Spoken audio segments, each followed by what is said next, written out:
नहीं, क्या किया आपने पंजाब में पराली के लिए, ये बता दीजिए। और हमने जो काम किया उसका नतीजा ये है, आज हरियाणा का किसान पराली नहीं जलाता, आज नहीं जलाता हरियाणा का किसान। हमने तो पराली को किसान की एसेट बना दिया है। आज पराली से किसान पैसा कमा सकता है, ये व्यवस्था बना दी हरियाणा सरकार। 10 साल क्या किया? अच्छा 10 ये बताइए। दिल्ली में 1 साल हुआ अभी पंजाब में, आपको 10 साल होने वाले हैं, वहां का प्रदूषण क्यों नहीं खत्म हो पाया? दिल्ली का प्रदूषण दिल्ली की वजह से नहीं है, किसके? हरियाणा की वजह से 70% पोल्यूशन पराली और बाकी स्टेट से जली हुई पंजाब की वजह से, पंजाब की वजह से, पंजाब की वजह से, पंजाब और हरियाणा दोनों जिम्मेवार है। मानते हैं, चलिए ईमानदारी से मानते हैं, पंजाब भी जिम्मेदार है। लेकिन पंजाब में हम काम कर रहे हैं, हरियाणा में बताएंगे आप। ये वाला बयान केजरीवाल से दिलवा दे, केजरीवाल साहब हरियाणा में ये वाला एक बयान के पंजाब जिम्मेवार है, दिलवाएं। हरियाणा में जो पराली परचेज सेंटर चल रहे हैं वो इनको एक बार देखकर आने चाहिए। इतनी लंबी लंबी लाइनें वहां पर ट्रॉलियों की लगी हुई हैं पराली बेचने के लिए। सरकार मेरी बात सुनिए, हमने शुरू तो कर दिया, आपके यहाँ तो शुरू भी नहीं हुआ। हरियाणा की बात कर रहा हूं मैं। नहीं वो पंजाब में हरियाणा का जिक्र कर रहे हैं। मैं हरियाणा के पराली परचेज सेंटर की बात कर रहा हूं भाई। हमारे यहाँ लाइन लगी है, मैं मान रहा हूं उस बात को, लेकिन फिर भी जल रहे हैं, फिर भी जल रही है, कोई एक्शन नहीं हो रहा, ना रोकथाम हो रही। पंजाब अरे में भाई हरियाणा से आपको शायद आंकड़ों की जानकारी नहीं है, पंजाब में हरियाणा के मुकाबले 10 गुना ज्यादा जल रही है पराली। जानकारी है आपको इस बात चलिए की?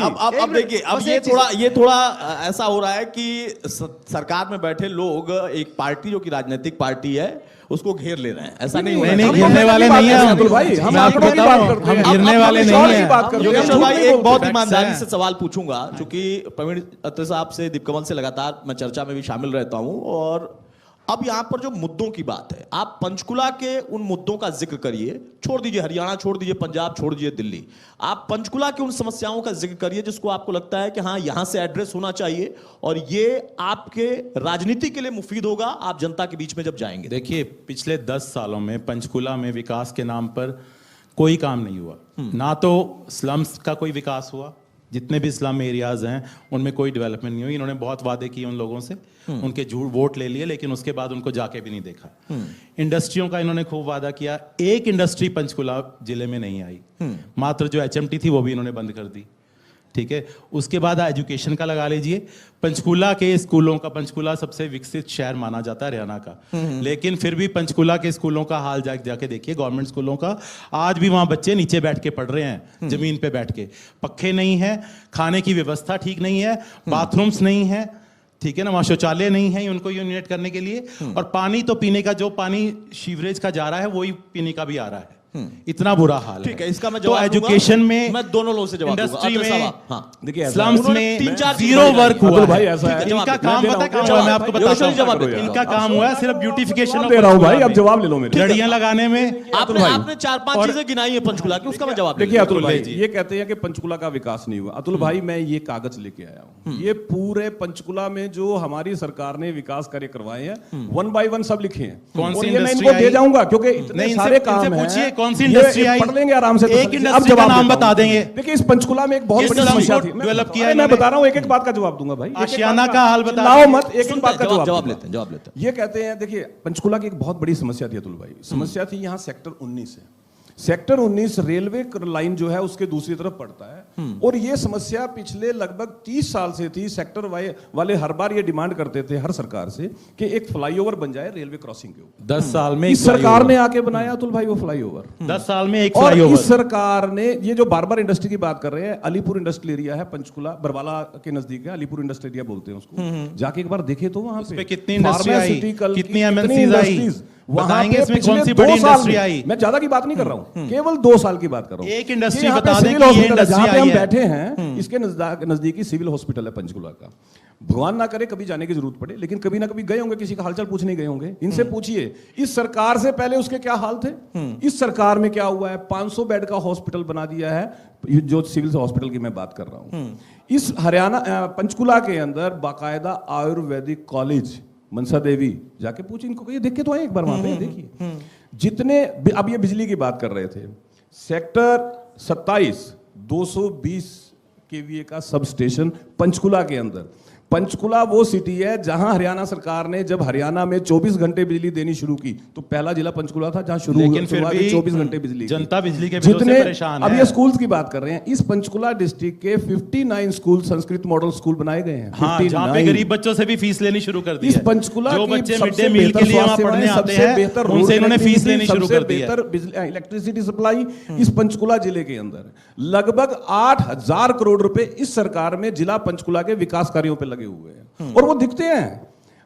निफ्ट इनको जानकारी है, सेक्टर 23 इस सरकार ने बनाया है, ये सब जानकारी। लेकिन समस्या कहां है कि देखिए, जब विकास को बिल्डिंग आप खड़ी झुटलाने करने का से- प्रयास करते हो झूठ के साथ। बिल्कुल नहीं। बरवाला के अंदर सीएससी इस सरकार ने बनाया।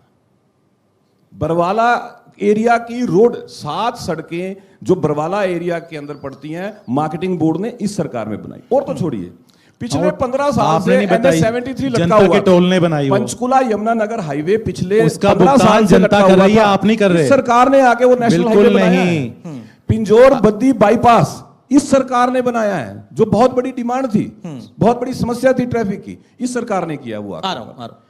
तो जितने विकास कार्य है, पहले एक जवाब दीप कमल से लूं, अब समय कम है, आऊंगा उसके बाद योगेश्वर जी। और ये कागज दीप मैं इनको कमल, दे दूंगा, ये आप आराम से इनको पढ़ जरूर लेंगे। देके जाइएगा। मैं लेके इनको जाऊंगा देके इनको, जाइएगा, लीजिए, पढ़ नहीं, लीजिएगा नहीं, पंचकुला के दीप विकास कमल कार्य। ने पंचकुला के लिहाज मेरे से पास 4-5 आपका मैनिफेस्टो भी है पिछले साल कुछ का का जवाब तो पूरा। अत्रे साहब ने दिया।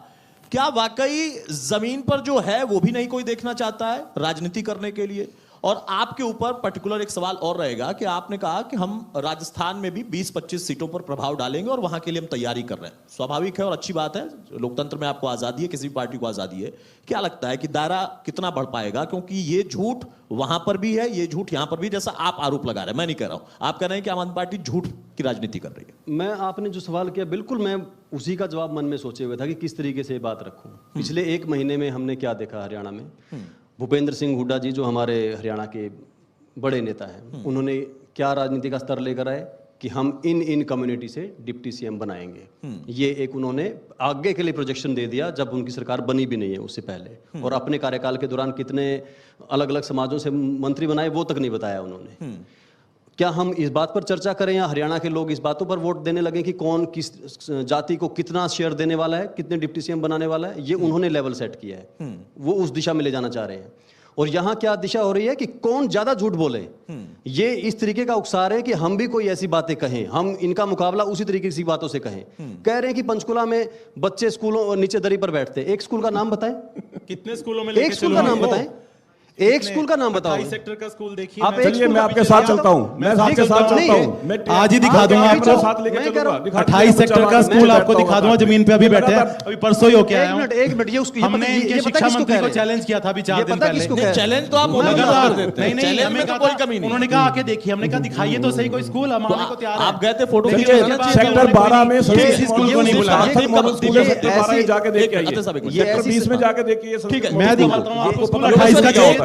एक एक करके आप भी चलिए, मीडिया भी हाँ, देखता है, ठीक और है, आप भी दीप चलिए कमल, साथ। दीप कमल, आज दीप ओपन कमल। चैलेंज है, अभी चलते हैं। एक मिनट, ये ऐसी सतही बातें करते हैं कि स्कूल के अंदर तो स्टूल वगैरह बैठने की सब व्यवस्था है, नहीं बच्चे है, धूप में नहीं बैठने के लिए बाहर है, बैठ ना गए तो स्टूल उसको की कहीं नीचे व्यवस्था बिठा है, रखा ना ये बाथरूम उसने है, ये बात- जमीन पे ठीक है। लोग बैठे हैं, छत टपक रही है, बाथरूम है नहीं, ये फॉर्मूला, खाने का खाना। ये भाषण तो आप जो- राजस्थान में भी दे लो जाकर। कोई नहीं, ये आप तो अभी रटा चलिए, रटाई बातें अभी हैं। चलिए, मैं अभी किसी चैलेंज भी- करता हूं, अभी चलेंगे किसी भी खराब मेरे साथ, स्कूल अभी को- चले, ओपन चैलेंज है। पंजाब के किसी और भी आप भी खराब चलिए, स्कूल को अभी याद दिखा कर लो, देंगे उसका दूध का भाषण दूध और भी दे पानी दो। का पानी।